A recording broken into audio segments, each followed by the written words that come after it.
Это храм Соломона, который обязательно будет построен.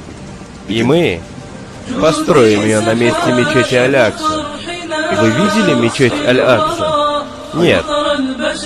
Тогда я вам покажу. Солдаты, господин Хехлер, проходите.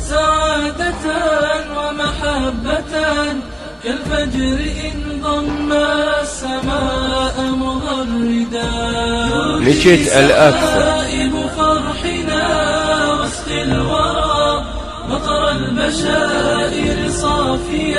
Мечеть Аль-Акса будет стоять до самого судного дня.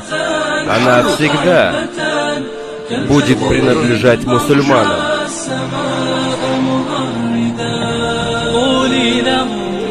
أني جنيت ثمارها